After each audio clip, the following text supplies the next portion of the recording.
Hi new moms, welcome back to my channel. Day 2 lunch రెసిపీకి అయితే ఈరోజు రాగి Java prepare చేస్తున్నాను. అది ఎలా ప్రిపేర్ చేయాలి, దానికి కావాల్సిన ఇంగ్రీడియంట్స్ అయితే ఇక్కడ నేను రాగి పౌడర్ తీసుకున్నానండి, ఒక 3 టేబుల్ స్పూన్. అండ్ ఇక్కడ నేను బెల్లం కానీ సాల్ట్ కానీ ఏమీ యాడ్ చేయట్లేదు. ఇంకా ప్రాసెస్ అయితే స్టార్ట్ చేసేద్దాం రండి. ఇక్కడ నేను బౌల్ పెట్టుకొని దాంట్లో 1.5 గ్లాస్ వాటర్ యాడ్ చేశానండి. అది కొంచెం హీట్ అయిపోయాక చూడండి, నేను రాగి పిండి అయితే వేసేసాను. సో సిమ్లో పెట్టుకొని అయితే కుక్ చేసుకోండి.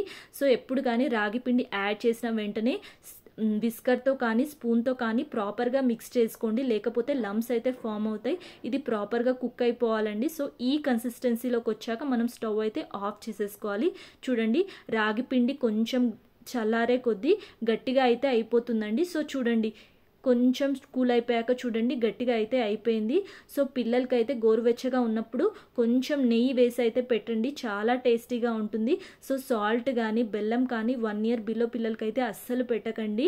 అండ్ రాగిలో కాల్షియం ఎక్కువ ఉండడం వల్ల పిల్లల బోన్స్ కూడా చాలా హెల్దీ అండి.